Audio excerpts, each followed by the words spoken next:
देवीलाल के सबसे बड़े बेटे और 5 बार हरियाणा के मुख्यमंत्री रहे ओम प्रकाश चौटाला की राजनीतिक यात्रा और व्यक्तिगत जीवन काफी सुर्खियों में रही है।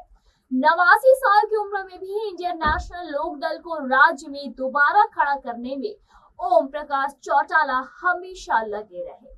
देवीलाल ने अपनी राजनीतिक विरासत ओम प्रकाश चौटाला को ही सौंपी थी। हरियाणा के पूर्व मुख्यमंत्री ओम प्रकाश चौटाला ने शुक्रवार को 89 साल की उम्र में अंतिम सांस ली।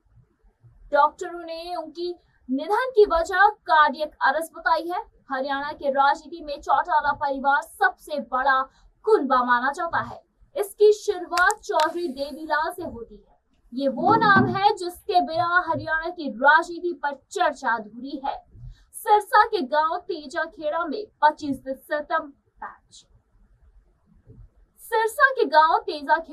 25 सितंबर 1914 को जन्मी चौधरी देवीलाल का हरियाणा की सियासत में ऊंचा स्थान रहा। देवीलाल के विचारों के बदौलत ही उनकी चौथी पीढ़ी राजनीति के मैदान में पैर जमाए है।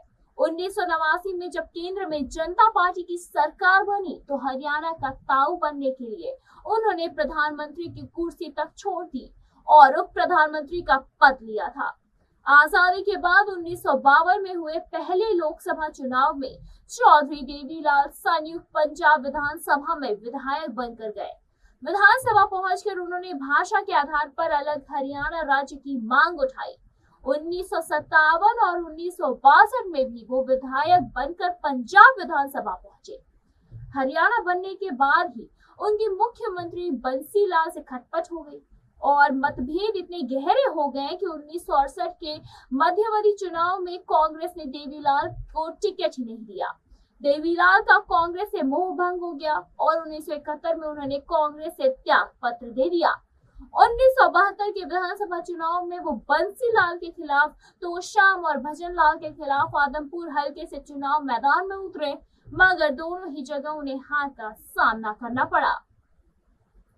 इस हार के बाद देवीलाल कुछ दिनों के लिए राजनीति से जरूर दूर हो गए, मगर 1974 में गेहूं की जबरन खरीद के खिलाफ किसान आंदोलन की कमान संभालकर वो दोबारा राजनीति में सक्रिय हुए।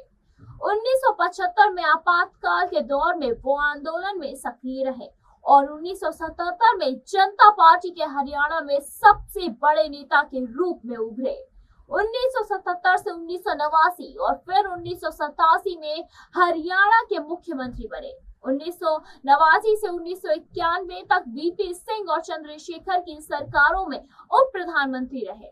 1989 में देवीलाल ने हरियाणा की रोहतक और राजस्थान की सीकर लोकसभा सीट से चुनाव जीता। सीकर में उन्होंने कांग्रेस के दिग्गज नेता बलराम जाखड़ को हराया था। देवीलाल ने रोहतक सीट छोड़ दी। इसके बाद वो कभी भी रोहतक से चुनाव जीत नहीं पाए। 1991, 1996 और 1998 के लोकसभा चुनाव में भूपेंद्र सिंह हुड्डा ने उनको लगातार हराया और देवीलाल के 4 बेटे हुए, ओम प्रकाश चौटाला, रणजीत सिंह चौटाला, प्रताप सिंह और जगदीश सिंह। ओम प्रकाश चौटाला की अगर बात करें तो देवीलाल के वो सबसे बड़े बेटे हैं और 5 बार हरियाणा के मुख्यमंत्री रहे हैं। ओम प्रकाश चौटाला की राजनीतिक यात्रा और व्यक्तिगत जीवन काफी ही सुर्खियों में रही। 89 साल की उम्र में भी इंडियन नेशनल लोकदल को राज्य में दोबारा खड़ा करने में ओम प्रकाश चौटाला लगे रहे। देवीलाल ने अपनी राजनीतिक विरासत ओम प्रकाश चौटाला को ही सौंपी। 1989 में देवीलाल ने हरियाणा की रोहतक और राजस्थान की सीकर लोकसभा सीट से चुनाव जीता। सीकर में उन्होंने कांग्रेस के दिग्गज नेता बलराम जाखड़ को हराया था। देवीलाल ने रोहतक सीट छोड़ दी थी, जिसके बाद ही वो कभी भी रोहतक से चुनाव जीत नहीं पाए। 1991 और 1996 और 1998 के लोकसभा चुनाव में भूपेंद्र सिंह हुड्डा ने उनको लगातार हराया। देवीलाल के 4 बेटे हुए, ओम प्रकाश चौटाला, रणजीत सिंह, प्रताप सिंह और जगदीश सिंह। इसी के साथ ओम प्रकाश चौटाला की भी चीजें सामने आई और साथ ही साथ अब उनके दूसरे बेटे की बात करें तो देवीलाल के सबसे बड़े बेटे जो थे वो ओम प्रकाश चौटाला थे और दूसरे बेटे, अब हम दूसरे बेटे की बात करें तो देवीलाल के जो सबसे बड़े बेटे ओम प्रकाश चौटाला जो है वो 5 बार हरियाणा के मुख्यमंत्री रहे हैं। ओम प्रकाश चौटाला की राजनीतिक यात्रा और व्यक्तिगत जीवन काफी ही सुर्खियों में रही। 89 साल की उम्र में भी इंडियन नेशनल लोक दल को राज्य में दोबारा खड़ा करने में ओम प्रकाश चौटाला ने कभी हार नहीं मानी और वो उसी में लगे रहे। देवीलाल ने अपनी राजनीतिक विरासत ओम प्रकाश चौटाला को ही सौंपी। 1968 में उन्होंने राजनीतिक सफर की शुरुआत की, मगर पहले ही विधानसभा चुनाव में उन्हें 4 बार हार का मुंह भी देखना पड़ा। 1 साल बाद हुए चुनाव में कांग्रेस के टिकट पर ओपी चौटाला विधायक बनने में सफल रहे। 2 दिसंबर 1989 को वो हरियाणा के 7वें मुख्यमंत्री बने, लेकिन 5 महीने बाद ही महम उपचुनाव में धांधली के आरोपी लगने पर उन्हें सीएम पद छोड़ना पड़ा और 12 जुलाई 1990 को वो दूसरी बार हरियाणा के मुख्यमंत्री बने। लेकिन महम उपचुनाव के भूत कैप्चरिंग के आरोपों के चलते 5 दिन बाद फिर से इस्तीफा देना पड़ा। हालांकि 22 मार्च 1991 को वो तीसरी बार राज्य के सीएम बने। बात करें अगर रणजीत सिंह चौटाला की, तो देवीलाल के दूसरे बेटे रणजीत सिंह चौटाला ने ओम प्रकाश चौटाला से हमेशा ही दूरी बनाकर रखी। कभी उन्हें देवीलाल की विरासत का सियासी उत्तराधिकारी माना जाता था, मगर देवीलाल ने ओम प्रकाश चौटाला को चुना। इसके बाद रणजीत चौटाला ने लोकदल से किनारा कर लिया और कांग्रेस में शामिल हो गए। सिरसा का रनिया विधानसभा क्षेत्र उनकी कर्म भूमि बनी। वो 2 बार यहाँ से चुनाव भी हारे हैं। 2019 में उन्होंने निर्दलीय चुनाव लड़ा। जीत हासिल करने के बाद मनोहर सरकार को समर्थन देकर मंत्री पद हासिल किया। रणजीत सिंह के 2 बेटे गगनदीप और दिवगन संदीप सिंह हुए। गगनदीप फिलहाल तो राजनीति में नहीं है, लेकिन अगर हम बात करें अजय सिंह चौटाला की, जी हाँ, अगर हम नजर डालें अजय सिंह चौटाला पे, तो ओम प्रकाश चौटाला के बड़े बेटे हैं अजय चौटाला। वर्तमान में वो जनता जननायक पार्टी के राष्ट्रीय अध्यक्ष हैं और राज्य के पूर्व डिप्टी सीएम दुष्यंत चौटाला के पिता। वो राजस्थान की दातारामगढ़ और नोहर विधानसभा क्षेत्र से विधायक भी रह चुके हैं। 1999 में भिवानी लोकसभा से सांसद बने। इसके बाद वो 2004 में हरियाणा से राज्यसभा के सांसद बने।